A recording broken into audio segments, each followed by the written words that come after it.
for Yourself, Learn to Live Without Onion, created and shared by Audiobook. Introduction. The moment you start living for yourself, you'll realize you've been waiting for permission that was never needed. Most of us live our lives based on what others expect from us. We seek approval, validation, and sometimes even change ourselves to fit someone else's mold. But living like this often leaves us feeling lost, empty, and disconnected from who we truly are. What if you could start living for yourself? What if you could make choices based on your own desires and needs, without worrying about what others think or expect? This book is about showing you that it's not only possible but necessary to live authentically and independently. It's about learning to stand strong on your own, to trust your instincts, and to let go of the need for constant approval. In this book, you'll discover the power that comes with letting go of dependency on others. You'll understand how to build confidence, set boundaries, and reclaim control of your life. Most importantly, you'll learn how to create your own happiness and live a life that's entirely your own. No more waiting for permission, no more holding back. It's time to live for yourself. Chapter 1. Defining what it means to live for yourself. Living for yourself starts with understanding exactly what that means. It's about choosing to be in charge of your own life, free from the influence of others' expectations. For many people, this idea is a little foreign. We grow up listening to other people's opinions and letting them shape the decisions we make. From a young age, we're taught that success looks a certain way, relationships should meet certain standards, and happiness depends on meeting others' approval. But when you decide to live for yourself, you shift the focus from what others want or think to what you truly need and desire. Imagine waking up each day and making choices based on what feels right to you, not because you want to meet someone else's idea of what's best. Living for yourself is about stopping the cycle of living for everyone else and learning how to live for you based on your values, your desires, and your goals. It means stepping into a life where you trust yourself, your instincts, and your ability to make decisions that serve your happiness. This isn't about pushing others away or rejecting all outside influence. It's about tuning into your own voice amidst the noise. When you stop living for others, you realize how much power you've been giving away.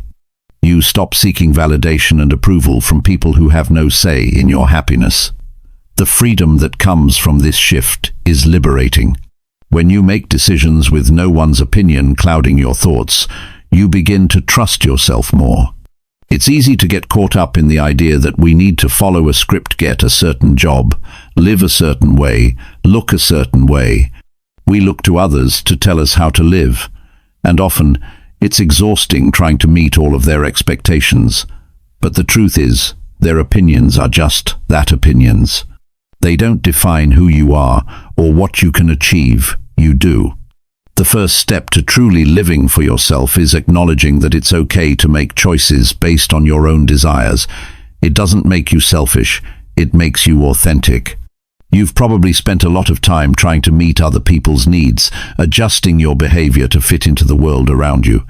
And while caring about others is important, it's equally important to care about yourself.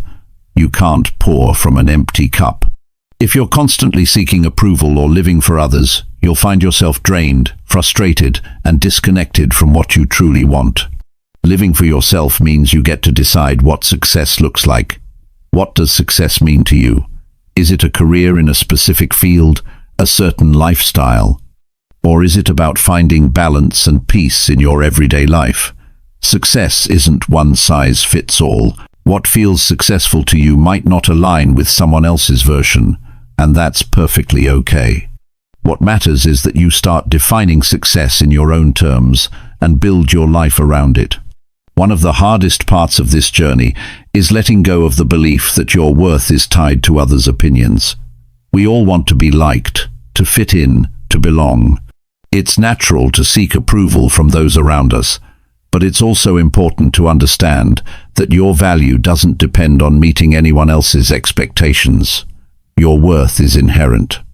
It's not something that's given to you by others, and it can't be taken away by them either. When you start living for yourself, you'll encounter situations that challenge this. People may question your choices, or you may feel the pull of old habits that tell you to please others. That's when it becomes important to remember why you've chosen this path. The more you prioritize your needs, the more you become accustomed to making decisions based on your values, not others' opinions. It's also about learning how to trust yourself. Trust that you have the ability to make decisions, to handle mistakes, and to learn from them. When you give yourself permission to make mistakes and still trust that you're capable of growing from them, you step into a place of personal power. Mistakes are just part of the journey. They don't define you. What matters is how you bounce back, how you grow, and how you keep moving forward. Another aspect of living for yourself is understanding that you are responsible for your own happiness. So many of us have been conditioned to believe that happiness comes from external sources, getting a job, finding a partner, having the right amount of money in the bank. While those things can contribute to your happiness, true happiness comes from within. It's about how you view yourself, your ability to find contentment in your own life, and your capacity to create joy on your own terms. This doesn't mean you have to do everything alone. In fact, relationships are essential to life. But it's important to remember that no one can complete you or make you whole. Only you can do that. And when you truly understand this, you stop relying on others to fill gaps in your life. You start recognizing that the power to create the life you want is in your hands. Living for yourself also means getting comfortable with being alone at times. We often seek distractions to avoid being alone with our thoughts. But when you take the time to be alone, without distractions or the need for validation from others, you can truly connect with yourself. You can listen to your inner voice and reflect on what you really want from life. Being comfortable with solitude is key to gaining clarity and understanding what matters most to you. You also learn to set boundaries when you live for yourself. You'll realize that you can't please everyone, and that's okay. Boundaries are about protecting your energy and making sure that you're not overcommitting to things or people that drain you. Setting boundaries allows you to focus on what's important to you and live with intention. Living for yourself isn't about being selfish or ignoring the needs of others. It's about putting yourself first when you need to, and recognizing that by doing so, you're in a better position to give to others. When you're filled with your own sense of purpose and direction, you're more equipped to show up fully for those around you. The goal isn't to live in isolation or push people away. The goal is to live authentically and in alignment with your true self. When you live for yourself, you stop living in reaction to others.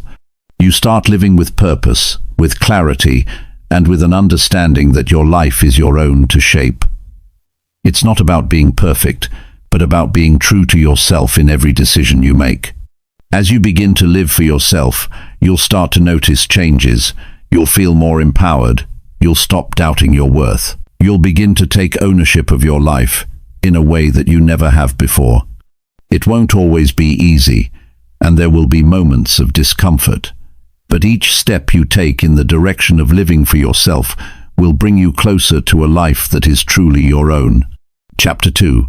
Breaking free from the need for approval. For many people, the need for approval is something they carry with them throughout life. Whether it's the desire to please parents, friends, co-workers, or even strangers, the need for validation can often feel like an invisible weight that never quite lets go. The problem with constantly seeking approval from others is that it leads to a cycle of dependency. The more you seek approval, the less you trust yourself and the less you rely on your own decisions. Instead, you wait for someone else to tell you that what you're doing is right. You become someone else's idea of what you should be, instead of being true to yourself.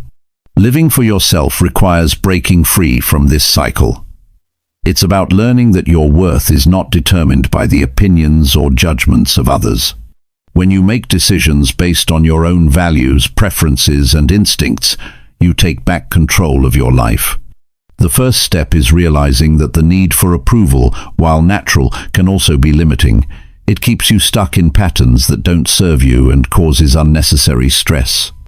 We all want to be liked and accepted, but when your sense of self is based on the approval of others, it's easy to lose sight of who you really are. You start changing your behavior or compromising your beliefs just to fit in. Over time, this leads to confusion. You begin to question whether you're making choices for yourself or because you're trying to meet someone else's standard. The truth is, the more you live for others, the more disconnected you become from your own desires. Imagine living in a world where you don't constantly worry about what others think. A world where you feel free to make your own choices without seeking approval from anyone. It's possible, but it requires a shift in mindset. The first thing to understand is that you're never going to be able to please everyone. No matter how hard you try, there will always be someone who disagrees with your choices, whether it's in your career, relationships, or lifestyle. The goal isn't to win everyone over. It's to focus on what's right for you, and to trust that those who matter will respect your decisions. One of the challenges in breaking free from the need for approval is fear. Fear of rejection, fear of criticism, and fear of being judged. These fears can keep you in a constant state of hesitation. You may find yourself second-guessing your decisions or avoiding things you truly want to do because you're afraid of what others will think. This fear can be paralyzing, but it doesn't have to be. Recognizing that this fear comes from the desire to feel accepted and loved is the first step toward breaking free from it. The key is to start small. Begin by making decisions that are true to you, even if they're not popular. You don't have to make dramatic changes overnight, but with each small decision, you build confidence in your ability to trust yourself. Each time you choose something based on your own beliefs and desires, you take another step away from the need for approval.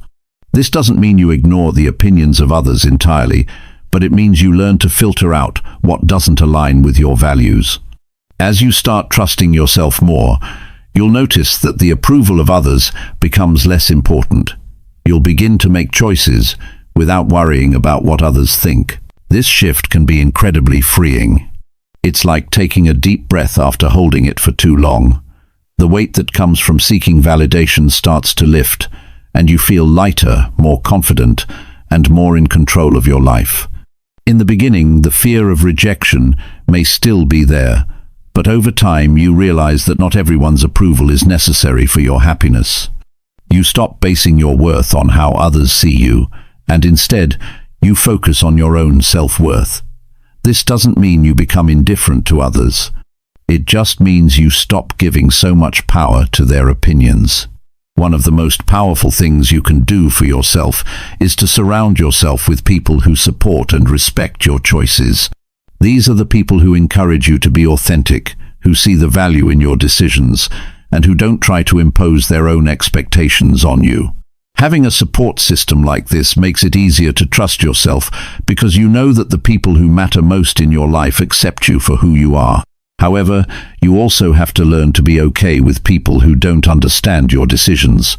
Not everyone will get why you've chosen to live for yourself, and that's okay. Their opinions don't define you. When you stop seeking validation from everyone around you, you start to realize that their approval isn't what determines your success or happiness. It's your own sense of fulfillment that matters most. As you break free from the need for approval, you also learn to trust your own judgment. It's easy to rely on others for advice, but when you consistently look to others for guidance, you weaken your own decision-making abilities. You begin to question whether you're making the right choices, even when your instincts tell you otherwise.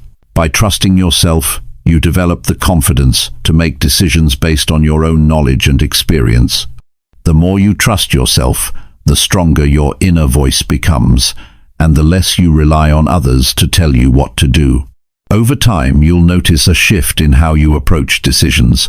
Instead of looking outside yourself for answers, you start looking within.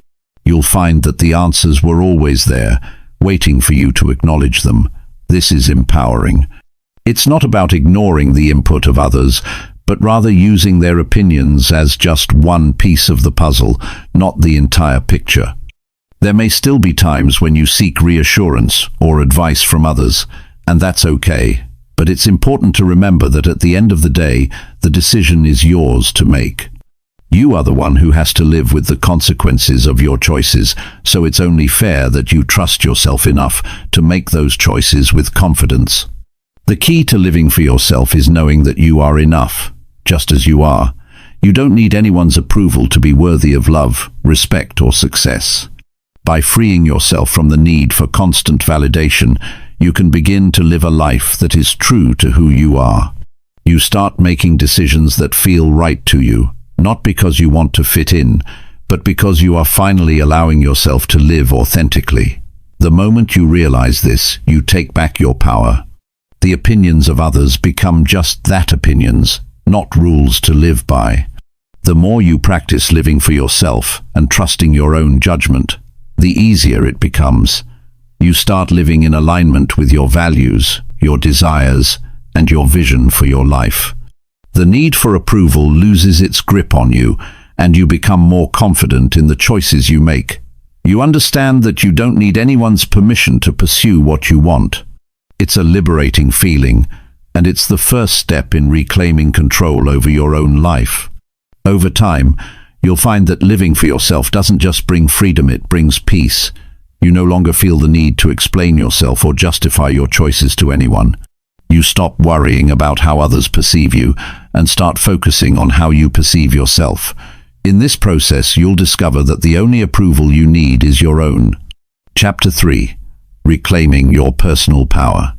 Reclaiming your personal power is one of the most transformative steps you can take in your life. It's about recognizing that you are in control of your own fate, and no one else holds the key to your happiness or success. For so long, many people live their lives as if they're waiting for something external approval, permission, or some form of validation to take the next step. But the truth is, your power lies within you. You don't need to wait for anyone else to tell you that you're worthy or capable. You already are. The first step to reclaiming your personal power is acknowledging that it's yours to claim. You were born with the ability to make choices, to shape your path, and to take control of your life. But at some point, many of us lose sight of that power. We let fears, doubts, and the influence of others guide us instead of trusting ourselves. Reclaiming your personal power starts with realizing that your decisions, your actions, and your mindset are what ultimately shape your life. It's not about waiting for permission from anyone or anything. It's about taking responsibility for where you are and where you want to go. So often, we give away our personal power without even realizing it. We let the opinions of others dictate our decisions, or we allow ourselves to be trapped by the expectations others place on us. This can happen in our careers, our relationships, or even in the way we see ourselves. When we live to meet someone else's standards, we surrender control over our own lives. The moment you decide to stop living for others, you start taking back that power. It's a gradual process, but with each step, you begin to feel more in control of your destiny. Part of this process is letting go of the belief that you need to be in control of everything. Life is unpredictable, and it's impossible to control every outcome. But you can control how you react to those situations. You can choose to see setbacks as opportunities for growth. You can choose to learn from mistakes rather than letting them define you. Reclaiming your power doesn't mean you'll never face challenges. It means you'll face them with strength, resilience, and the confidence that you have the ability to overcome them. To take back your power, you also need to stop letting fear rule your life. Fear often holds us back from making the decisions that will bring us the most fulfillment. Whether it's fear of failure, fear of rejection, or fear of the unknown, it's important to recognize that fear doesn't have to control your choices. Fear is a natural part of life, but it doesn't have to dictate how you live. When you stop allowing fear to make your decisions for you, you take back control. One way to reclaim your power is by learning to trust your instincts. Deep down, you already know what's best for you. It's easy to get caught up in other people's opinions or to second-guess yourself. But when you listen to your inner voice, you'll find that it's often more reliable than you think. Trusting your instincts doesn't mean you'll always make the right choice, but it does mean you're taking full responsibility for your life. It's about listening to what feels right for you, even when it doesn't make sense to others. Reclaiming your power also means recognizing your worth. For too long, many of us have been conditioned to believe that our value is dependent on what we can do for others or how well we fit into society's expectations. But the truth is, your worth is inherent. You don't need to prove anything to anyone. When you understand your worth, you stop seeking external validation. You realize that you are worthy of love, success, and happiness just because you exist. One of the most important aspects of reclaiming your power is taking responsibility for your own life. You are the one who gets to decide how you live, what you do, and who you become. No one else can make those decisions for you. This doesn't mean that you won't face challenges or that everything will always go according to plan, but it does mean that you get to choose how you respond to those challenges. By taking full responsibility for your life, you acknowledge that you have the power to create the future you want. It's also essential to recognize that reclaiming your power isn't about being perfect. It's not about always having the right answers or making the right decisions. It's about owning your mistakes, learning from them, and moving forward with the knowledge that you are still in control of your journey. When you take responsibility for your actions, both good and bad, you regain your power. You stop letting external circumstances or the opinions of others define your success. Instead, you define it for yourself. Reclaiming your power is a continuous process. It's not something that happens overnight. There will be days when you doubt yourself, when you're tempted to fall back into old habits or seek approval from others. But each day is an opportunity to take back a little more of that power. It's about making small, consistent choices that align with who you are and what you want. The more you practice reclaiming your power, the easier it becomes to trust yourself and take control of your life. One of the most empowering things you can do is set boundaries. Boundaries are a way of protecting your time, energy, and emotions.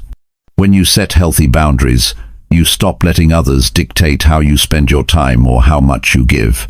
Setting boundaries is a way of saying, I value myself and my needs, and it's a crucial part of reclaiming your personal power. It's not always easy, especially if you're used to putting others first, but it's necessary for your well-being. When you set boundaries, you take back control over how you interact with others and how much you allow them to influence your life. Another important aspect of reclaiming your power is practicing self-compassion. So often, we are our own harshest critics. We beat ourselves up for mistakes or flaws, forgetting that we're all human. Reclaiming your personal power means being kind to yourself, even when things don't go as planned. It means treating yourself with the same respect and understanding that you would show a friend. When you practice self-compassion, you stop allowing shame or guilt to control your life. You learn to forgive yourself and move forward with confidence. You also have the power to change your mindset. Your thoughts have a huge impact on your life. If you constantly tell yourself that you're not good enough or that you can't achieve your goals, you're limiting yourself. Reclaiming your power means changing your inner dialogue to reflect your true potential. It means challenging negative thoughts and replacing them with empowering ones. When you change your mindset, you change your entire outlook on life. You begin to see obstacles as opportunities, challenges as lessons, and setbacks as stepping stones toward your goals. It's also important to surround yourself with people who support and encourage your growth. Your environment plays a significant role in how you perceive your own power. When you're around people who lift you up, who believe in your potential, it's easier to believe in yourself. Reclaiming your power means seeking out relationships that inspire and empower you, and distancing yourself from those who drain your energy or diminish your confidence. Reclaiming your personal power is ultimately about stepping into your true self. It's about recognizing that you have everything you need within you to create the life you want. The journey won't always be easy, and there will be moments of doubt and fear. But when you remember that you are in control, you'll find the strength to keep moving forward. The more you reclaim your power, the more you'll realize that you have the ability to shape your own future, and that no one else can take that away from you. Chapter 4. Letting go of dependency. Many of us spend much of our lives relying on others, whether it's for emotional support, financial security, or simply companionship. It can feel like we need others to complete us or guide us. However, learning to live without depending on others is not about isolating yourself or rejecting help when it's needed. It's about finding the strength within yourself to stand on your own 2 feet, to make decisions based on your own beliefs and desires, and to not rely on anyone else to dictate your happiness or success. We often forget just how much power we have within ourselves. When we depend on others for validation, approval, or even happiness, we give away a part of our personal strength. We look to others to make us feel good about ourselves, to tell us we're doing the right thing, or to make us feel secure in our choices. But when you rely on someone else to fill those needs, you put your well-being in their hands. You give away control. The truth is, we don't need anyone else to feel whole. Our happiness doesn't depend on anyone else but ourselves. Letting go of dependency means trusting yourself more than anyone else. It means understanding that you have the tools you need to create the life you want without waiting for someone else to show you the way. It also means letting go of the belief that you need someone's permission to succeed or be happy. So much of the time, we hold ourselves back because we feel like we need someone's approval to move forward. We wait for the right moment, the right person, or the right situation. But in reality, the right moment is now. The right person is you. Dependency doesn't just refer to needing others for emotional support or validation. It can also extend to our financial situations, our career choices, and even our lifestyle. If you're constantly looking for someone else to provide for you or to make decisions for you, you limit your own growth. You block yourself from realizing just how capable you really are. Financial independence, for example, isn't just about money. It's about feeling secure in your ability to take care of yourself. It's about knowing that you don't need anyone else to make sure your needs are met. Letting go of dependency also means learning to be comfortable with being alone. Society often makes us feel like we need to be in constant company to be happy or to be worthy. But the reality is, it's in our moments of solitude that we often grow the most.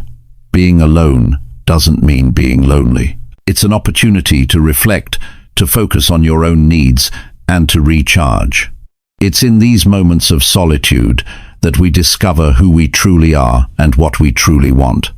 The more comfortable you become with being by yourself, the less you feel the need to rely on others for your happiness. One of the reasons people stay dependent on others is because of fear. Fear of being alone, fear of making decisions without guidance, and fear of being judged. This fear can hold you back from making the changes that will lead you to a more fulfilling life. It's important to acknowledge that fear is a natural part of life, but it doesn't have to control your decisions. The more you face your fears and challenge yourself to live without relying on others, the more you'll discover that you're stronger than you think. It's also about taking responsibility for your own life. When you stop depending on others to make decisions for you, you begin to take full ownership of your actions. It's easy to blame others or external circumstances for where you are in life, but true growth comes when you take responsibility for your choices. The decisions you make today are shaping your future, and when you start making decisions based on your own values and desires, you start living with intention. Another critical part of living without dependency is letting go of the need to please others. This is a tough one for many people because, at some point, most of us have tried to shape ourselves into what we think others expect us to be. Whether it's a parent, a boss, a partner, or even friends, we often try to fit into someone else's mold.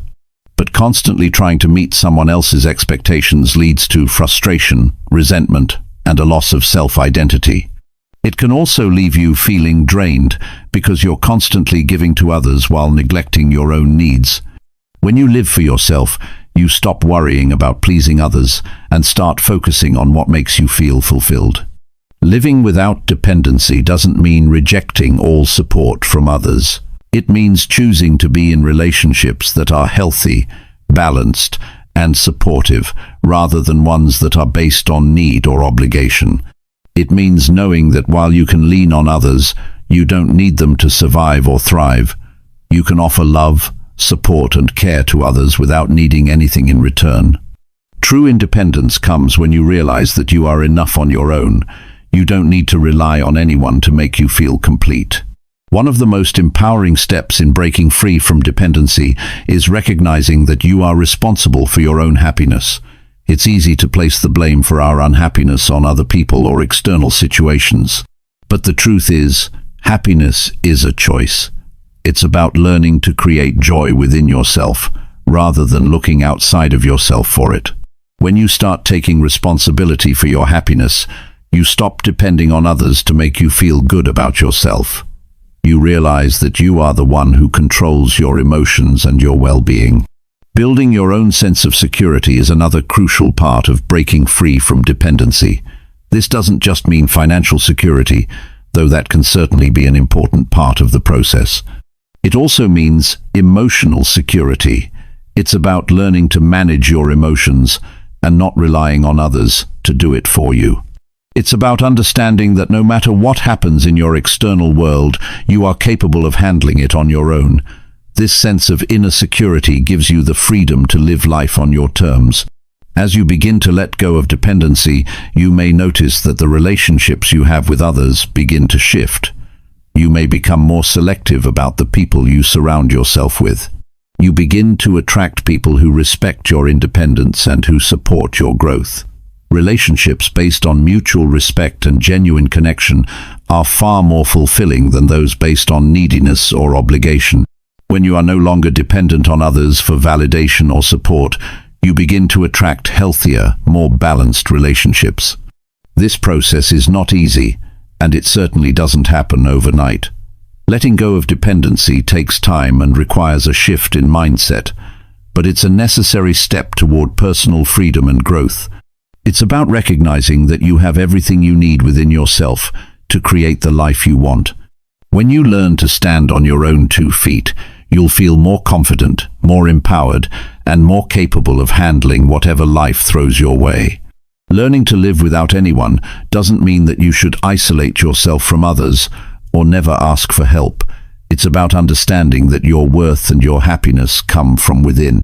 You can rely on others for support and companionship, but you don't need them to validate your existence or to make your life meaningful.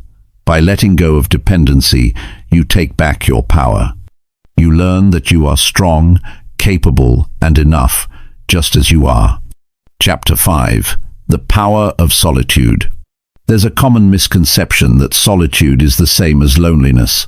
People often shy away from being alone because they equate it with sadness, emptiness, or the fear of being disconnected from others. But in reality, solitude is one of the most powerful tools for personal growth. It's in moments of solitude that we truly learn about ourselves. It's when we're alone that we have the chance to reflect, to recharge, and to listen to our inner voice without distractions. Embracing solitude is a key step in learning to live for yourself, and understanding its power can change the way you see your own life.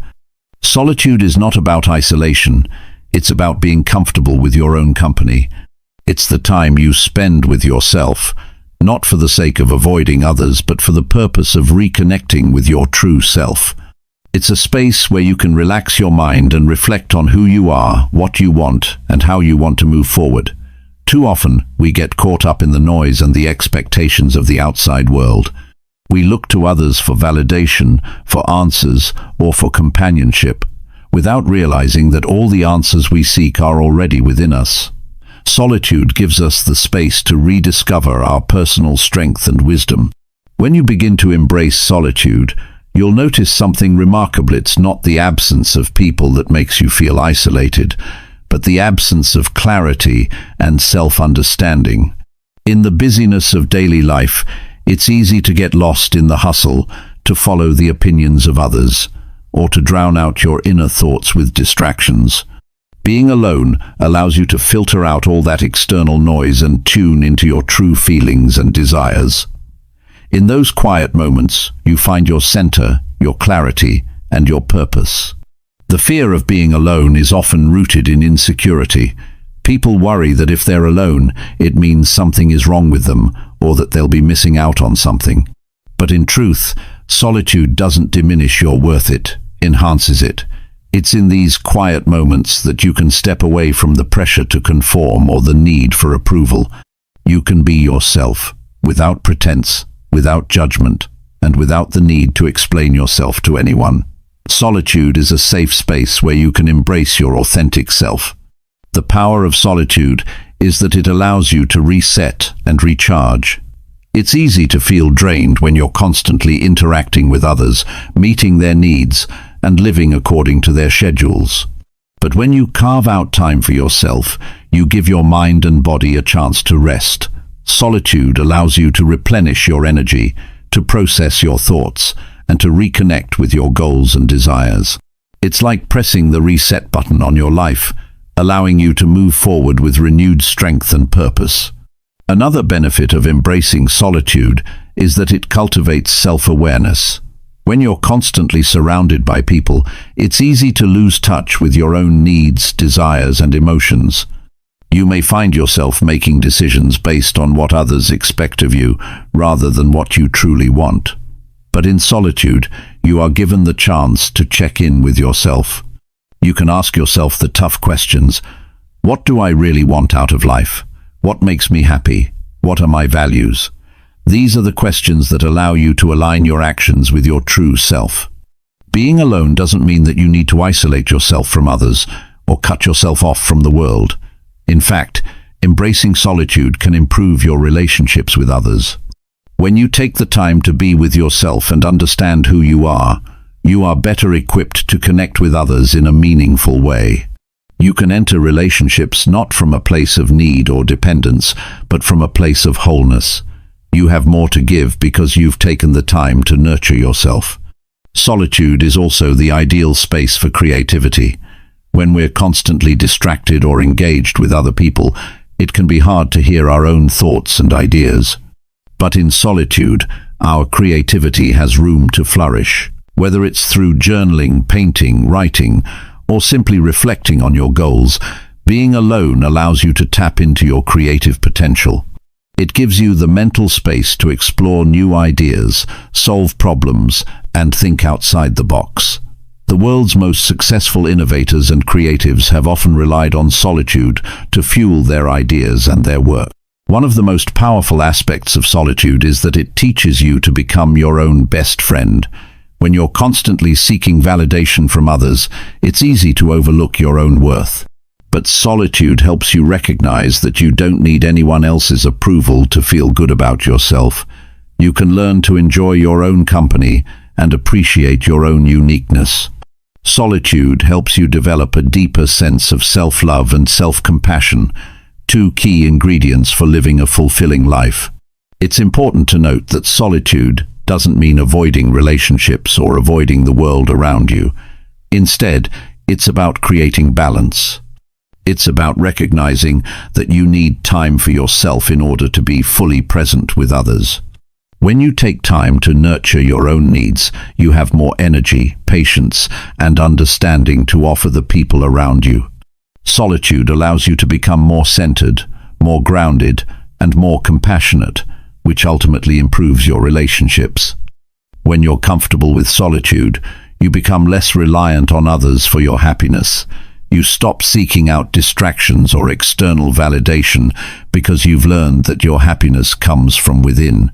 You learn to appreciate the moments of stillness and quiet, recognizing that they are where your true power lies.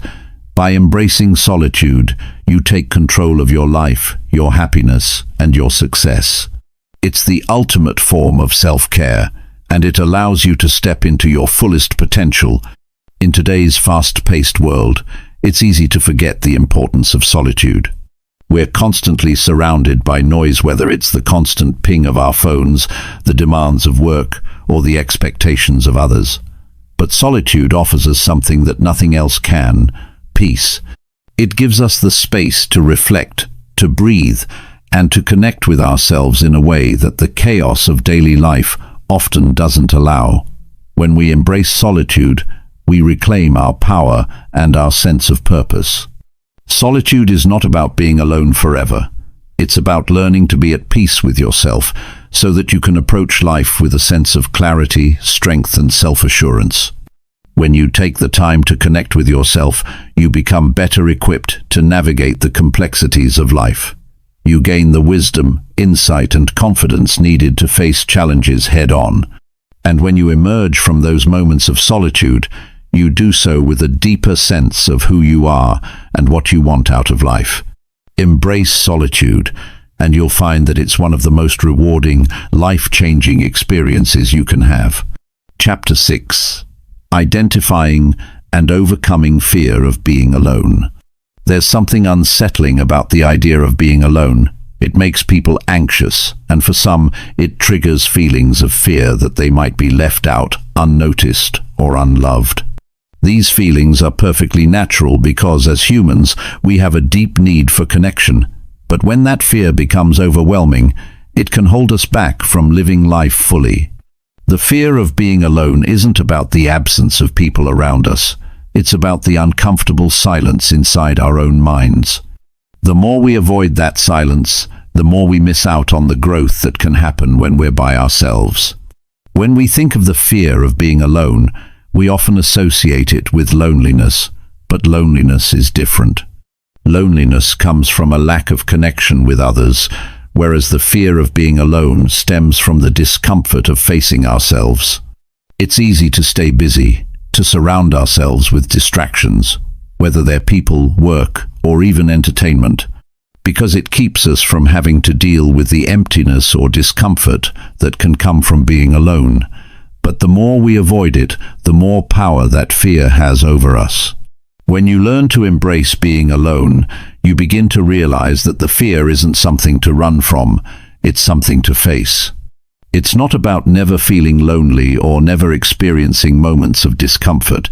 It's about recognizing that you don't need to be surrounded by others to feel complete. It's about understanding that your value is not dependent on external connections. Your happiness, your peace of mind, your sense of purpose, and your self-worth come from within. Learning to be alone isn't an overnight process. It takes time to understand that the fear you feel isn't real. It's a mental construct, one that is often fueled by past experiences or societal conditioning. We're told from an early age that we should always be with people, that we need others to feel loved or validated. But this couldn't be further from the truth. The more we rely on others to define our worth, the more vulnerable we are to feeling lost when those connections aren't present. The key is to shift your mindset to realize that being alone doesn't make you weak, unworthy, or incomplete. It makes you strong, independent, and capable. Once you can change your perspective on being alone, the fear starts to fade away. Instead of running from it, you learn to sit with it. You recognize that the discomfort you feel is just a signal that you're growing. Being alone isn't about being in a state of lack. It's about embracing the opportunity to focus on yourself. In fact, some of the greatest breakthroughs in life come from the times when we're alone. It's when we are alone that we can be introspective, reflecting on our goals, our desires, and our path forward. It's during these moments of solitude that we can truly listen to what we need and understand what's important to us. The fear of being alone often arises from the belief that if we are alone, we are somehow unimportant. This couldn't be further from the truth. The fact that you exist, that you have a unique set of experiences, perspectives, and qualities means that you are inherently valuable. Your worth doesn't come from others, it comes from who you are at your core. Understanding this is the first step in freeing yourself from the fear of being alone. Another common fear associated with being alone is the fear of being unproductive or wasting time. Many people believe that if they're not busy, not engaged with others, they're not accomplishing anything. But this kind of thinking can prevent you from recognizing the value of rest and self-reflection. Sometimes doing nothing is the most productive thing you can do. It's when we stop moving, stop running after the next thing, that we have the chance to connect with our true selves. It's in the quiet moments that we can recharge, reset, and recalibrate. When you learn to be comfortable with being alone, you begin to discover how much more you are capable of. You no longer feel the need to rely on others to provide you with direction, support, or validation. Instead, you trust yourself. You find that you are more resourceful, more confident, and more self-sufficient than you ever realized. You don't need to be constantly surrounded by people to feel valued. You can stand on your own with confidence and clarity, knowing that you have the strength to navigate life independently. There's also a certain power that comes from being alone in your own thoughts. Without distractions or the influence of others, you have the chance to listen to your inner voice. Often we are so caught up in what everyone else thinks, says, or expects of us, that we forget to check in with our own desires. Being alone allows you to reconnect with your values, goals, and passions. It's the space where you can truly get to know yourself, unfiltered by outside opinions or societal pressures. Learning to be okay with being alone also means learning to accept the uncomfortable feelings that might arise. It's easy to ignore them, to push them away, or to numb them with distractions. But true growth comes from facing those feelings head on. When you sit with your discomfort, when you allow yourself to feel what you're feeling, you begin to understand yourself better. You begin to unravel the layers of insecurity, fear, and self-doubt that hold you back. And as you move through those emotions, you come out stronger and more self-aware. It's also important to remember that being alone doesn't mean shutting out the world completely. It's about finding balance. It's about knowing that you don't need to be constantly around people to feel fulfilled, but also acknowledging that human connection is important. The goal isn't to reject relationships, but to ensure that you are not dependent on them for your happiness or sense of self-worth. When you learn to enjoy your own company, you bring a healthier version of yourself to your relationships because you are no longer looking to others to complete you. The fear of being alone often stems from the idea that we need constant external validation to feel good about ourselves. We're taught to seek approval, to fit in, and to please others. But when you learn to be comfortable in your own presence, you free yourself from the need for external validation. You become secure in who you are. You don't need anyone else to tell you that you matter, because you already know it. Being alone is also an opportunity for growth. It's the time when you can look inward, reflect on where you are in life, and figure out where you want to go next. You can't grow if you're constantly surrounded by noise and distractions. The quiet moments are where real growth happens. They give you the space to reassess your priorities, set new goals, and discover new aspects of yourself. The fear of being alone is often a fear of change, but in truth, it's change that allows us to grow. As you begin to embrace being alone, you'll find that the fear lessens and the benefits become clearer. You'll start to see that being alone doesn't equate to being abandoned or unimportant. Instead, it's an opportunity to reconnect with yourself, to focus on your growth, and to rediscover what truly matters to you.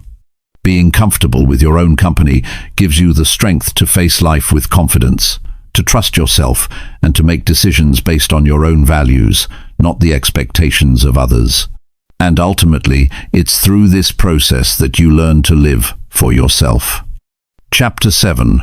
Creating your own happiness. We spend so much of our lives looking for happiness outside of ourselves. We seek it in the approval of others, in relationships, in achievements, in possessions.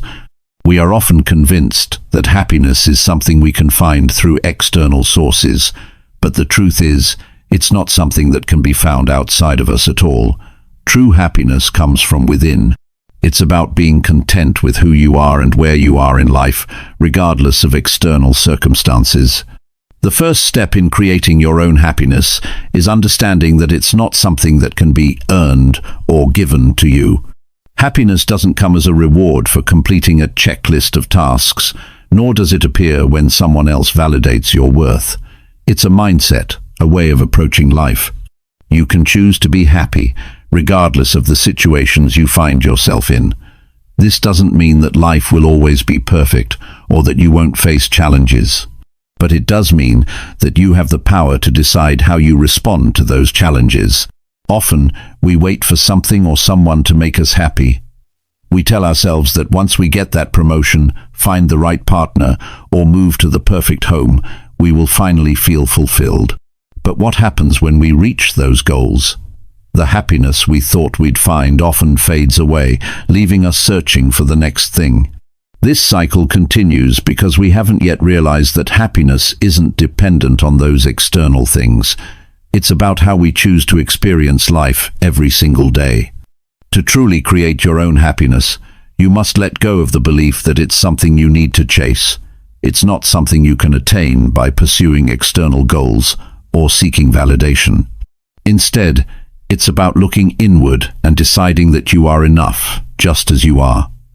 You are already worthy of happiness, and it's within your reach whenever you choose to embrace it.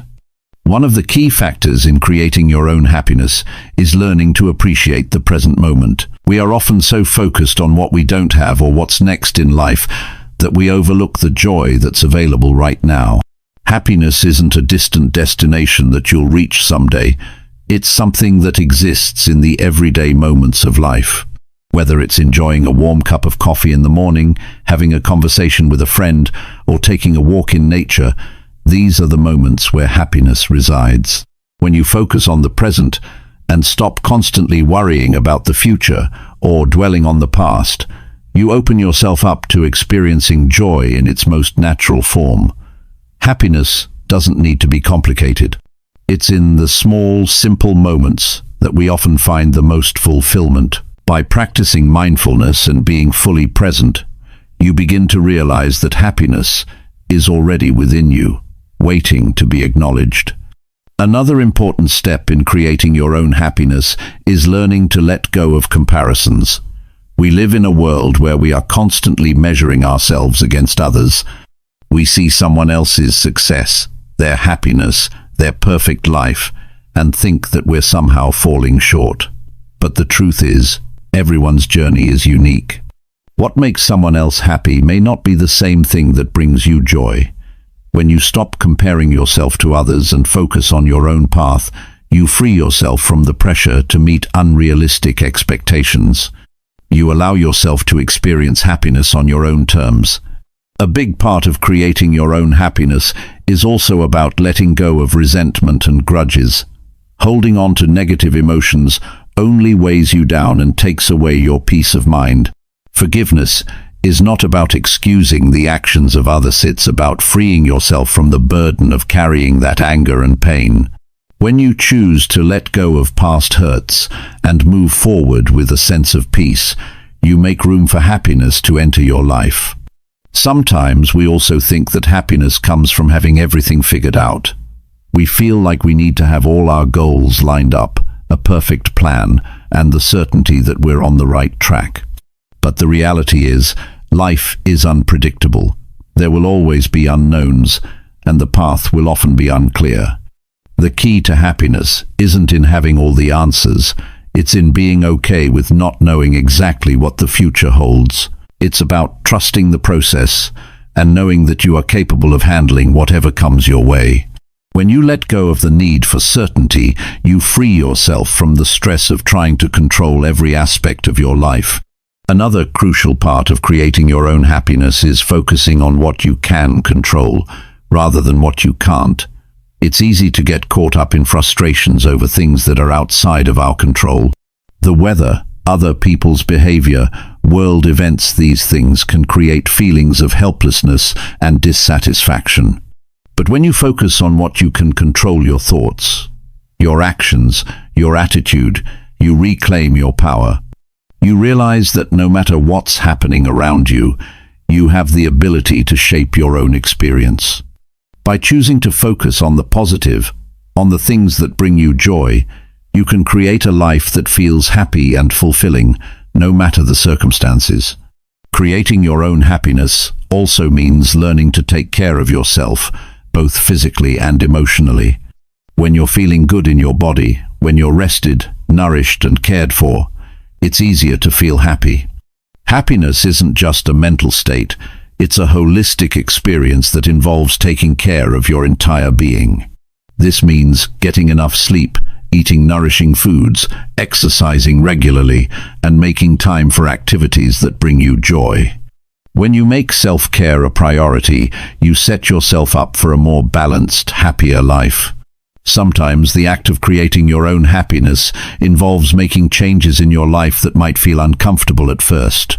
If you're in a toxic relationship, in a job you hate, or stuck in a routine that drains you, it's time to make a change. Creating your own happiness means having the courage to step out of situations that don't serve you. It's about recognizing that your happiness is worth the effort it takes to create it. You may have to face your fears, take risks, and step into the unknown, but the rewards of living a life that feels authentic to you are worth it. As you learn to create your own happiness, you'll find that it becomes easier over time. You'll begin to notice the small things that bring you joy, and you'll start to appreciate them more fully. You'll feel less reliant on external validation and more connected to your own sense of worth. Happiness will no longer feel like something you're chasing or trying to earn it. Will feel like something that is already present within you, ready to be embraced. In the end, happiness is a choice. It's a way of approaching life with a sense of gratitude, self-compassion, and openness. It's about accepting that life isn't perfect, but that you have the power to find joy in the moments you're given. When you make the choice to create your own happiness, you take control of your life and step into a space where you can thrive no matter what comes your way. Chapter 8. The Role of Self-Respect in Living Alone. When you truly understand the role of self-respect, it becomes the foundation of everything else in your life. It shapes the way you carry yourself, the way you interact with others, and the way you make decisions. Self-respect is the internal recognition of your own worth and value, and when you possess it, it serves as a guide for how you allow others to treat you, and more importantly, how you treat yourself. It's easy to get caught up in the opinions of others, but if you don't respect yourself, how can you expect anyone else to do so? It all starts with acknowledging that you are enough as you are. It's common to get lost in the pursuit of validation from outside sources, whether that's approval from family, friends, or colleagues. But the truth is, validation from others is fleeting and unreliable. When you rely on external validation, your sense of worth becomes fragile, subject to the whims of others. When you rely on your own respect for yourself, it's unshakable. It's rooted in who you are, not who others think you should be. Self-respect means accepting all parts of yourself, the good, the bad, and everything in between. It doesn't mean that you're perfect or that you don't have flaws, but rather, it's about embracing the fact that you are human. You acknowledge your mistakes and learn from them, but you don't let them define you. You recognize your value, regardless of your imperfections. When you respect yourself, you stop beating yourself up for things that are out of your control, and you stop measuring your worth based on other people's expectations. You learn to stand tall in your own truth, without apology. It's also important to set boundaries with others. Boundaries are not about building walls. They're about ensuring that your needs, feelings, and desires are respected. When you have self-respect, you have no problem saying no when something doesn't align with your values or goals. You don't have to please everyone, and you don't need to say yes to things that drain your energy or take you off course. Boundaries are a healthy and necessary part of self-care. They allow you to protect your emotional and mental space, and they ensure that you're not giving away more than you can afford to. If you constantly say yes to others, you're not respecting your own time or your own needs. It's easy to get caught in the trap of people-pleasing, especially when you're trying to gain approval or avoid conflict. But when you let others dictate your boundaries, you lose sight of what truly matters to you. The more you allow this to happen, the more you give away your sense of self-respect. True self-respect requires that you trust your own instincts. It's about listening to your gut, following your heart, and making choices that align with your personal values. You don't have to explain yourself to anyone for doing what feels right for you. Respecting yourself means you trust your own judgment, even when others might not understand.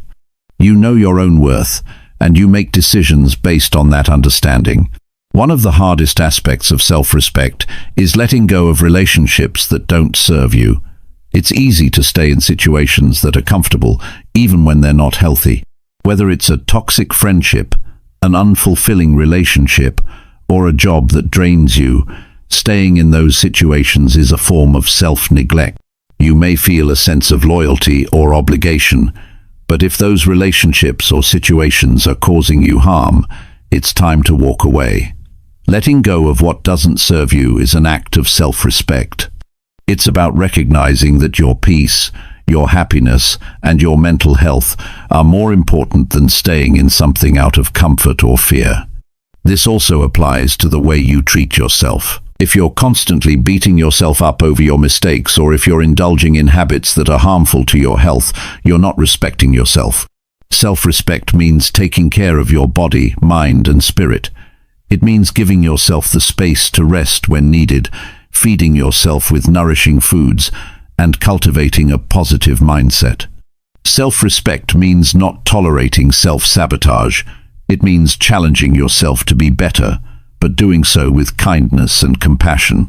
Sometimes, respecting yourself also means doing the hard work of confronting your own limiting beliefs. These are the stories you tell yourself about what you can or cannot do, about what you deserve or don't deserve.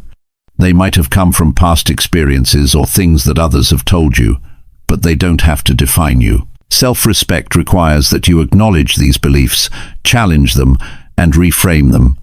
You deserve the same respect, love, and care that you give to others, and that starts with believing that you are worthy of it. Another essential aspect of self-respect is giving yourself permission to prioritize your own happiness. Too often, people put others' needs before their own, out of guilt or fear of being perceived as selfish. But the truth is, you cannot pour from an empty cup. If you don't take care of yourself, you won't be able to show up for others in a meaningful way. Self-respect means recognizing that your needs matter, and that it's okay to take time for yourself without feeling guilty. It's about understanding that you deserve to have your own dreams, desires, and goals, and that it's okay to pursue them. Self-respect also involves being honest with yourself. It's easy to ignore the things that you know deep down are not right for you, but doing so only erodes your self-respect over time. If something feels off, it's important to listen to that feeling. When you ignore your inner voice, you send the message to yourself that your needs and feelings don't matter. Respecting yourself means being truthful with yourself, even when the truth is hard to face. It's about acknowledging your own feelings, desires, and shortcomings without judgment or shame. Another powerful way to cultivate self-respect is by forgiving yourself. We all make mistakes, but those mistakes don't define us. Holding on to guilt, shame, or regret only serves to undermine your sense of self-worth. When you forgive yourself, you release the weight of those negative emotions and free yourself to move forward. Self-respect means being able to accept your past, learn from it, and use it as a stepping stone to create a better future.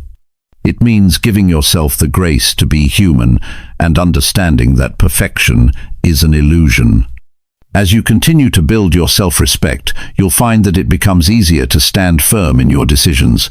You will no longer feel the need to seek approval or validation from others. You will trust yourself more, and your inner confidence will grow. This self-assurance will radiate outward, affecting the way you interact with the world around you. People will notice the way you carry yourself, and they will respect you not because of what you do, but because of who you are. When you respect yourself, you set a standard for how others should treat you. You teach people how to treat you by how you treat yourself. If you consistently show up for yourself, set healthy boundaries, and make choices that align with your values, others will do the same. You create a life that reflects your inner worth, and you attract people and opportunities that align with that sense of value. At the end of the day, self-respect is about taking ownership of your life. It's about honoring your feelings, your needs, and your boundaries. It's about making decisions that are in alignment with your authentic self, not based on what others expect of you. When you truly respect yourself, everything else falls into place. You stop seeking external validation, you let go of toxic relationships, and you start living life on your terms. Self-respect is the key to living a life that is true to who you are and worthy of everything you desire. Chapter 9. Building confidence from the inside out. Building confidence from the inside out is a journey, not a destination. It's about finding peace with who you are and embracing your uniqueness. Confidence isn't about being perfect or never feeling doubt. It's about accepting yourself fully, flaws and all, and moving forward anyway. It starts with understanding that you are enough as you are, and that your value doesn't depend on external achievements or the opinions of others. True confidence isn't built on what others see in you, but on what you see in yourself. One of the most crucial steps in building internal confidence is recognizing and addressing the negative self-talk that often holds you back. Many people are quick to criticize themselves and focus on their weaknesses, but this only creates a cycle of self-doubt. When you continually tell yourself that you're not good enough, not worthy, or not capable, you start to believe it. Breaking this cycle begins with changing the way you speak to yourself. Instead of focusing on what's wrong, try focusing on what's right. Celebrate your strengths, acknowledge your progress, and be kind to yourself when things don't go as planned. The more you practice this, the more your confidence will grow. Building confidence also requires stepping outside your comfort zone. It's easy to stay in a safe place, doing things you're already good at, because it feels comfortable and predictable. But real growth happens when you take risks and challenge yourself. Confidence doesn't appear just by thinking about it. It's developed through action. When you push yourself to do something new, whether it's speaking in front of a crowd, taking on a new project, or starting something from scratch, you prove to yourself that you are capable. Every small win, every challenge you overcome, adds to your confidence. As you start taking on new challenges, it's important to remember that failure is part of the process. Failing doesn't mean you're not good enough or that you should give up. It means you tried and you learned something in the process. When you accept failure as a learning opportunity, it loses its power to shake your confidence. Instead of letting setbacks make you doubt yourself, use them as stepping stones to your next success. Building confidence means accepting that mistakes are part of life, and that they don't define you, they refine you. Another key aspect of internal confidence is self-awareness. The more you understand yourself, the things that motivate you, your strengths, your areas for improvement, the better equipped you'll be to navigate life's challenges. Self-awareness allows you to make decisions that are in line with your true values, rather than chasing external expectations or trying to please others. When you know who you are, you can confidently make choices that reflect your authentic self, and that alone strengthens your confidence. One of the biggest confidence boosters is self-care. Taking care of your body, mind, and spirit creates a foundation of well-being that naturally enhances your confidence. When you prioritize your health, whether it's through regular exercise, getting enough rest, eating nourishing foods, or taking time to relax, you're showing yourself that you matter. Confidence doesn't just come from how you look or what you do, it also comes from how you treat yourself. When you take care of yourself, you signal to the world that you deserve respect and care, and that radiates outward in every interaction. Confidence is also about setting and achieving personal goals. When you set realistic, achievable goals, you create a roadmap for success. Reaching those goals, no matter how small, proves to yourself that you are capable of making things happen. Every goal you reach builds your belief in your own abilities. But setting goals isn't just about the end result, it's also about the journey. The process of working towards something, of staying disciplined and focused, builds a sense of accomplishment that feeds into your confidence. It's also important to surround yourself with people who lift you up. While building internal confidence is about relying on yourself, it's equally important to have a supportive environment. The people you spend time with can have a significant impact on your confidence. Being around individuals who encourage you, believe in your abilities, and support your goals helps reinforce your own belief in yourself.